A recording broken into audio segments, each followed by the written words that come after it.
Hey there, Mama, and welcome back to the Moms Overcoming Overwhelm podcast, episode 85. I'm Emily McDermott, and I'm here beside you on this journey as we work together to declutter your home, head, and heart.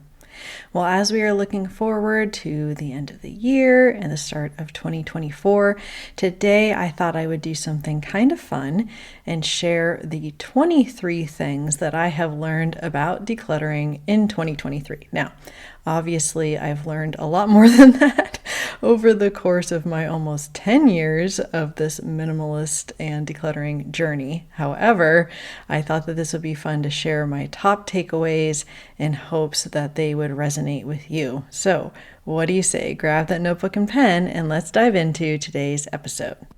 Hey there, Mama. Are you tired of all the stuff crowding your home, calendar, and mind? Do you wish you could say goodbye to the endless to-do list running around in your head? Want to declutter but don't know where to start? You're in the right place. Welcome to Moms Overcoming Overwhelm, where you will find proven and practical solutions to declutter your home, head, and heart. Hi, I'm Emily, a wife, boy mom, and simplicity seeker. I struggled to get pregnant and felt overwhelmed until I discovered decluttering could create the physical and emotional space I needed to become a mom. Now, 2 kids later, I've transformed my life and motherhood by developing simple systems around decluttering, capsule wardrobes, kid stuff, cleaning and tidying, meal planning, time management, and more, and I can't wait to share them with you. If you're ready to reclaim the time and energy you crave, be present with your kids, and finally enjoy the life and motherhood you so deserve, let's kick overwhelm to the curb, shall we? Grab your lukewarm coffee, your notebook and pen, and clear up some counter space. Let's do this.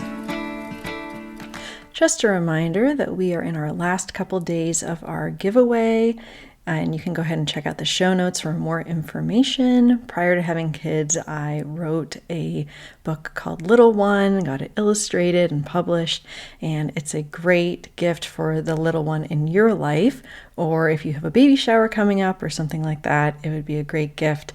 So for the giveaway, if you can leave a written review in Apple Podcasts, it would not only be a wonderful Christmas present for me, but also it just really helps other moms find the show. I appreciate all of you who are sharing the show, and this just really helps the podcast grow. So you can find out more in the show notes today, and thank you again for your support. So we're going to go through these 23 things I've learned about decluttering in 2023, and I'm actually going to have them in the show notes as a PDF that you can download if you want to just have them all in one place. And we're going to go ahead and start with number 1. I need to always remind myself why I'm holding on and why I'm letting go. Because decluttering is sort of that balance between understanding what we really want to hold on to, which are the things that matter most to us, and also what we want to let go of, which are the things that are not serving us. And it's that constant tension between the two. Hopefully in this podcast, you've been able to learn more about letting go and how we can better do that. Number 2, my emotions and thoughts are not my reality. I can feel overwhelm and have a thought, but I can always ask if that thought is true. My thoughts are not me. So I love the conversation that I had with Daniel Tienel in episode 82, all about how overwhelm is a vibration in our body and how our thoughts can influence our actions, but we are not our thoughts. So it really helps me when I'm feeling overwhelmed to recognize that I'm having thoughts about my circumstances, but I can control what's going on with me on the inside. Number 3, I can have the courage to understand my values and live in alignment with them, even if they aren't what everyone else does. Now, this could be what I own. It could be the activities that I do or my kids do, how I spend my time. A lot of times living intentionally is courageous because it is countercultural. So I'm always convicted about that is the right thing for me to do for me and my family. Number 4, decluttering unemotional areas first gives me the momentum and the strength of small wins so I can do harder things. And as I've mentioned in previous episodes, I recommend starting in your car. So if you haven't listened to some of those earlier episodes, I would highly recommend that, because if we are able to start with the places that are mostly trash or things that we want to relocate, we can have those small wins and gain momentum.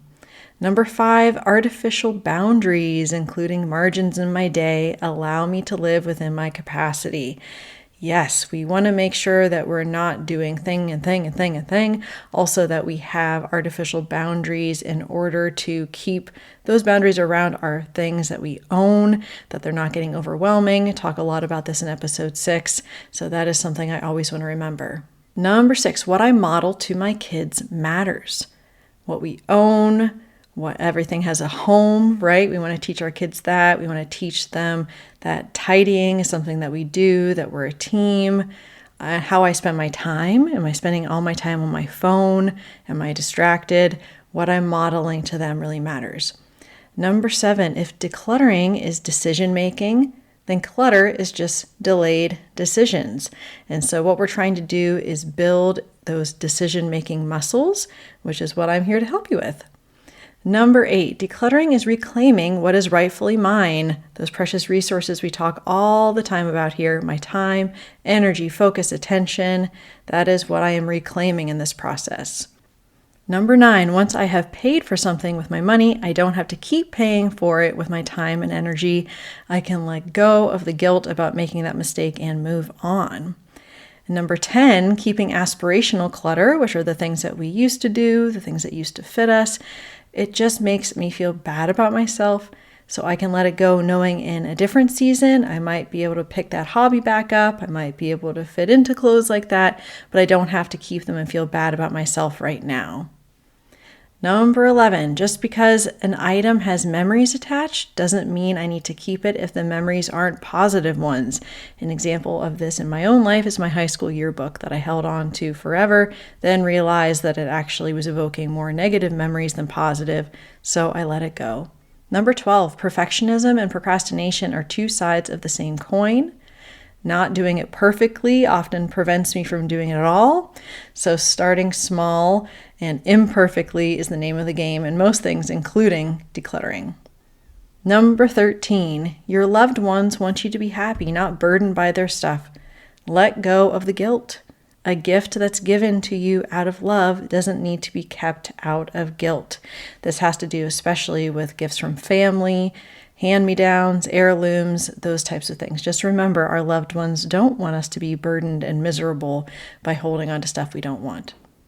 Number 14, just in case, likely means never.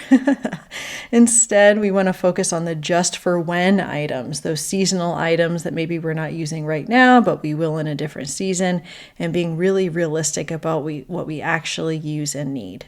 Number 15, some of the most powerful questions I can ask myself are, what can I lay down? And also, what unnecessary decisions can I remove from my life? That is so we're preventing decision fatigue and also living outside of our capacity. Number 16, just because I get something for free doesn't mean I need to keep it. I am the CEO of my home and I decide what comes over the threshold of my front door. So make sure you're living within that power, knowing you are the CEO of your home. Number 17, I set the tone for my home and what is acceptable when it comes to clutter and tidying. This goes back to what we were talking about modeling things for our kids.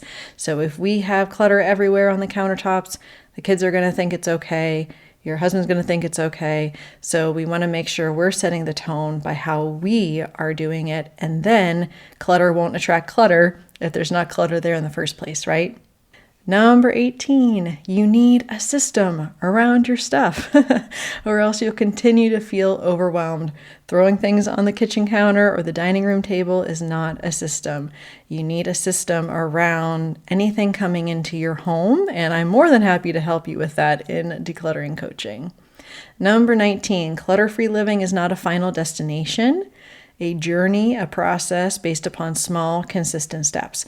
As long as we're always changing, our kids are always changing, we're never going to be at that final destination. That's why we do a little bit at a time and just then finally get to that maintenance mode, which is more if they're growing out of sizes or they're changing their minds about things, hobbies and so forth, then we're making those incremental changes that are not overwhelming. Number 20, thinking about my family being burdened by my stuff if something were to happen to me may be morbid, but it's super powerful.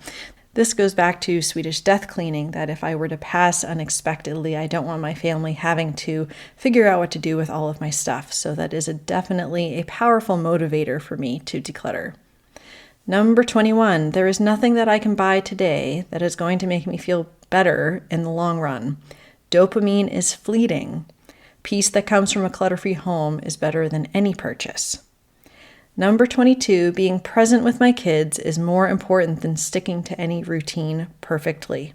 So when I find myself really struggling because I want things to be a certain way in our home, then I'm missing out on the opportunity to be present with my kids in sort of that messy, mundane life, right, that we have as moms. And number 23, I am worth more than anything I have ever paid for anything in my home. Supposedly, in the average American home, there are 300,000 items. And if everything was $1, I would still be worth more than $300,000 because all of that stuff in the end, right, doesn't matter. And we are in this process of decluttering, reclaiming our purpose, reclaiming our dreams, reclaiming our goals, reclaiming our energy and our time, our focus, our attention, our presence, our peace, our happiness, all of those things. So I wish you the very, very best for the rest of this year in 2023. As we look forward to 2024, I am here to support you every step of the way on your decluttering journey, and I really appreciate each and every one of you. On Thursday, we're going to be talking to Megan Dwyer. She is from the Money Isn't Scary podcast. And she and I are going to have a great conversation about why moms struggle with intentional purchasing and often resort to impulse purchases, as well as how to develop a values-based spending strategy. So can't wait to see you there. Bye for now.